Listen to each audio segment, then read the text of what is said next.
तो मूवी की starting scene में हमें एक पृथ्वी से पर एक दुनिया दिखाई जाती है जहाँ पर नीले आसमान में एक फ़ाइट हो रही होती है। हम देखते हैं कि एक शैतान एक रक्षक को ऊपर उसके हमला कर रहा होता है जिसके हाथ में एक बेबी होती है।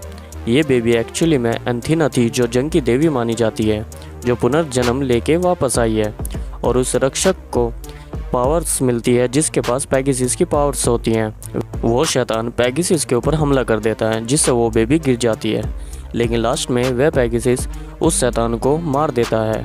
शैतान को मारने के बाद पेगासस उस बेबी को बचा लेता है और वह पृथ्वी पर आ जाता है और वो खुद अपनी जान गंवा देता है, लेकिन एंथीना बेबी को बचा लेता है। दूसरी तरफ हमें सिया नाम का लड़का दिखाया जाता है जो एक फाइटर था। वह बैठा हुआ होता है और वह कुछ पल याद कर रहा होता है जो उसने अपनी बहन के साथ गुजारे हैं, और हमें एक लॉकेट दिखाया जाता है जो उसकी बहन के गले में था पेगासस का। जैसे ही वह उस लॉकेट को छूने चलता है तो उससे एक विस्फोट हो जाता है। वह फ्लैशबैक में अपनी यादें देख रहा था जिसे बड़ा दुख होता है कि उसकी बहन मारी जा चुकी है और वह उसकी फ़ोटो लेकर बैठा हुआ था। वहाँ पर एक फाइटिंग क्लब दिखाया जाता है जहाँ पर उसका दोस्त कैजियसन्स होता है जो उससे कहता है कि सिया तुम्हें लड़ना ही होगा और लड़ने के बाद तुम्हारी फ़ाइट मुझसे होने वाली है। सिया उस फाइटिंग में हिस्सा लेता है क्योंकि एक वह फाइटर था और उसकी फ़ाइट चालू हो जाती है और उसका फ्रेंड उसे देखकर बहुत गुस्सा हो रहा था क्योंकि वह फ़ाइट नहीं कर रहा था। तभी सिया स्टंट करके उसकी सिगरेट उसके मुंह से लात मार के निकाल देता है जिससे वह भड़क जाता है और वह फाइटिंग रिंग में आ जाता है। वह सिया को मारने लगता है और उसे कहता है कि अब तुम्हारी फ़ाइट मुझसे है और अब मैं तुम्हें जान से मार डालूंगा। जैसे वह उसे मार रहा होता है तो फ्लैशबैक में उसकी सिस्टर दिखाई जाती है जिससे हमें पता लगता है कि इस सिया के अंदर वही पेगासस की पावर्स है जिससे वह एंथीना का रक्षक बनेगा, और पावर्स का विस्फोट हो जाता है और विस्फोट होने के बाद वह सिया वहाँ से भाग जाता है। कैजियसन्स उसे बुलाता है लेकिन वो नहीं आता। तभी उसे एक आदमी मिलता है जो कहता है कि सिया मैं तुम्हारे बारे में सब जानता हूँ और तुम्हें क्या चाहिए मैं तुम्हें वो दे भी सकता हूँ। हमें दूसरी तरफ एक आदमी दिखाया जाता है जिसका नाम एलमन होता है। वह कहता है कि मैं तुम्हारे पास्ट और फ्यूचर के बारे में सब जानता हूँ, अगर तुम्हें पूरी सच्चाई जाननी है तो तुम्हें मेरे साथ चलना ही होगा। सिया मानता नहीं है।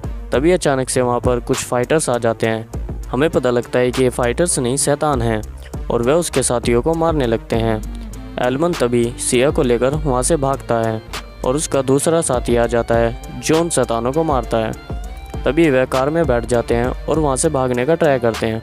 वह सिया को लेकर अपने आइलैंड पर चले जाते हैं जहाँ पर एलमन का घर होता है। वह उसे सारी चीज़ बता रहा होता है कि एक एंथीना थी जो जंग की देवी मानी जाती है और वो मरने के बाद पुनर्जन्म ले चुकी है जो मेरी बेटी के रूप में आई है। वहीं हमें एंथीना दिखाई जाती है जो एलमन की बेटी बनकर आई है। ये जंग की देवी है। एंथीना सिया को एक बॉक्स देती है। जब वह बॉक्स को ओपन करता है तो उसमें पेगासस का लॉकेट होता है। ये लॉकेट एक्चुअली में वही था जो उसकी बहन ने पैर रखा होता है। दूसरी तरफ हमें नेरो दिखाया जाता है। जब फाइटिंग में विस्फोट हुआ था एनर्जी का जिससे पेगासस की पावर्स आई थी और वह उसे देख रहा होता है कि ये बंदा वही है। तभी हमें दूसरी तरफ गुराड दिखाई जाती है जो एलमन की बीवी होती है। ये सभी योद्धाओं को इकट्ठा करके उनकी पावर्स एग्जॉर्ब करती है। दूसरी तरफ एंथीना और सिया लंच कर रहे होते हैं और वह उसका मजाक उड़ा रहा होता है कि तुम एक देवी नहीं हो सकती। वह उसे रोकती है कि तुम ऐसा मत करो, बहुत गड़बड़ हो जाएगी और तुम यहाँ से जाओ। वह नहीं समझ पाता। तभी उसकी पावर्स यानी कि जो उसके अंदर एंथीना थी जो जंग की देवी थी वह बाहर आने की कोशिश करती है और जैसे जैसे वह लड़की बड़ी होने लगती है उसकी पावर्स बढ़ने लगती है। तभी उसका फादर आकर उसे कंट्रोल कर लेता है और वह कहता है कि अब तो तुम्हें यकीन हो गया कि एक देवी है। दूसरी तरफ हमें दिखाया जाता है कि कैजियसन्स होता है जो उससे गुराड एक डील साइन करती है, कहती है कि मुझे अपनी पावर्स दिखाओ कि तुम क्या कर सकते हो।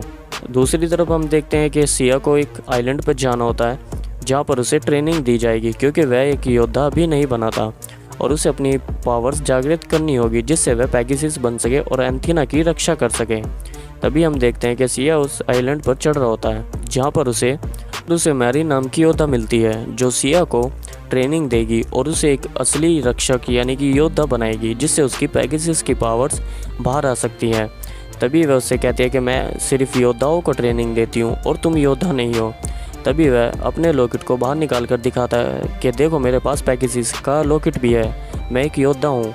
वह यकीन नहीं करती, वह उसका मजाक उड़ाती है। तभी हम देखते हैं कि सिया एक आइलैंड पर आता है जहाँ पर उसे ट्रेनिंग दी जाएगी। मैरिन उसे एक पत्थर तोड़ने के लिए कहती है, लेकिन उससे एक पत्थर नहीं टूटता।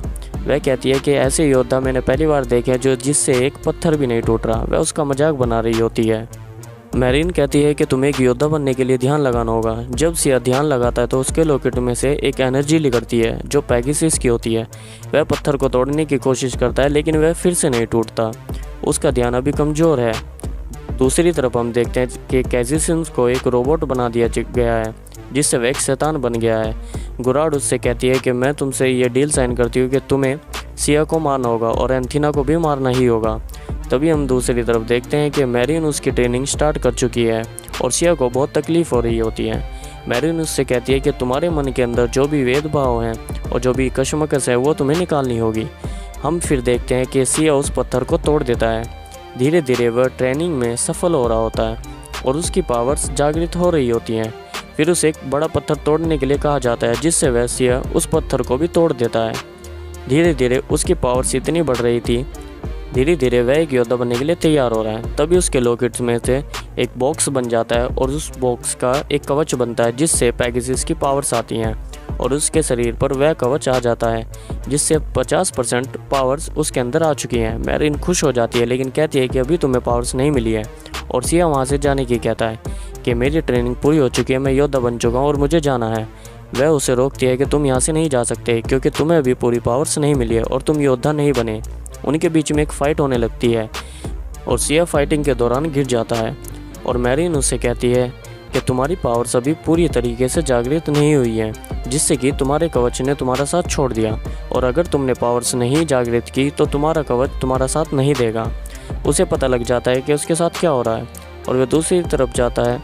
एलमन के घर कहता है एंथीना से कि तुम्हारे बाप ने मेरी बहन को अगवा किया था गुराड के साथ में मिलकर। वह उससे कहती है चलो मैं तुम्हें सारी कहानी बताऊंगी। तब वह उसे सारी कहानी बताती है कि मेरे पिता ने जो भी किया था वो मेरे लिए ही किया था और तुम्हारे लिए किया था, क्योंकि तुम्हें मेरी रक्षा करनी है और तुम्हारी बहन बिल्कुल ठीक है लेकिन तुम्हारे पास नहीं है। दूसरी तरफ हम देखते हैं कि गुराड वहाँ पर आ जाती है और वह उस एंथीना को मारना चाहती है।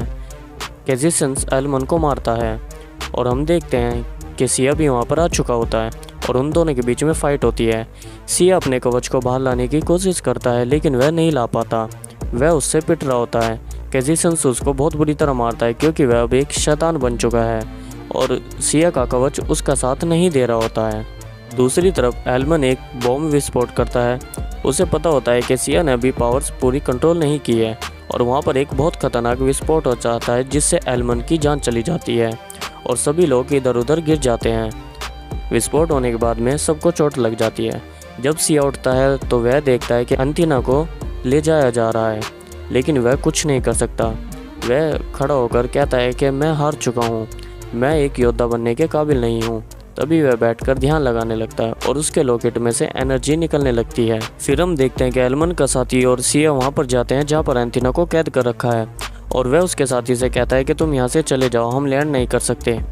तभी हम देखते हैं कि सिया अपने कवच के ऊपर ध्यान लगाता है और वह वहाँ से कूदने का ट्राई करता है और वह जब उसे ध्यान लगाता है, ध्यान लगाने के बाद वह वहाँ से कूद जाता है, यानी कि अब वह अपनी पावर्स पर कंट्रोल करना सीख रहा है। तभी हम देखते हैं जब वह लैंडिंग करता है तो उसकी पावर्स काफ़ी बढ़ जाती हैं और वह एक पेगासस बन जाता है, यानी कि अब वह एंथीना का एक रक्षक बन चुका है, एक प्रॉपर योद्धा बन जाता है। वह उन सभी शैतानों को मार रहा होता है। वह उस आइलैंड पर जाकर उन शैतानों को मारता है जहाँ पर पेगासस के साथी होते हैं। फिर वह पेगासस आ जाता है और कहता है इस बार मैं तुम्हें नहीं छोड़ूंगा। सिया कहता है कि तुम चले जाओ नहीं तो चोट लग जाएगी।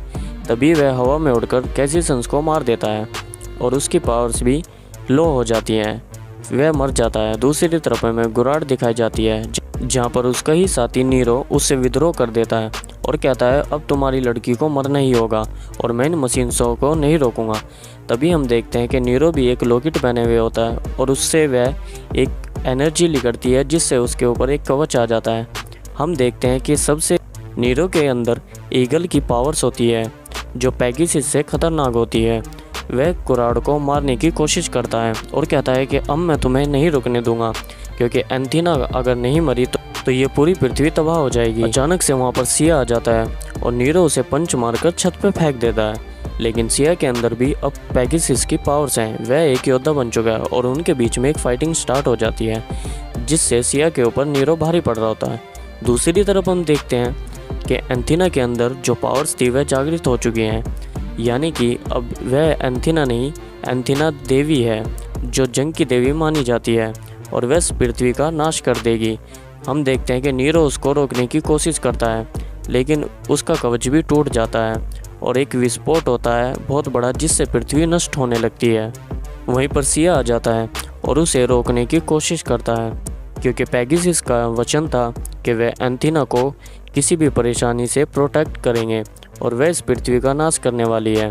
तभी हम देखते हैं कि सिया उससे कहता है कि एंथीना, तुम कोई जंग की देवी नहीं हो, तुम सब कुछ कंट्रोल कर सकती हो। दूसरी तरफ हम देखते हैं कि वह सब कुछ ठीक करने लगती है, यानी कि एंथीना अपनी पावर्स पर कंट्रोल पा लेती है और वह बेहोश हो जाती है। जब हम देखते हैं वह बेहोशी से उठती है तो वह सिया की गोद में पड़ी पाती है। हम देखते हैं कि एंथीना भी अपनी पावर्स पर कंट्रोल कर लेती है और वह अपनी मोम की शरीर को ठीक करती है। हम नीरो के पास में एक गोल्डन कलर का लॉकेट था, जिसमें से एक गोल्डन कलर का कवच निकलेगा और ये मूवी यहीं पर ख़त्म हो जाती है। अगर इस मूवी का एक्सप्लेनेशन आपको अच्छा लगा हो तो आप मेरे चैनल को सब्सक्राइब करके ज़रूर रखें और बेल आइकन को प्रेस कर लें, ताकि नई से नई वीडियो मैं जल्दी अपलोड करूं और आप तक जल्द से जल्द पहुंच जाए।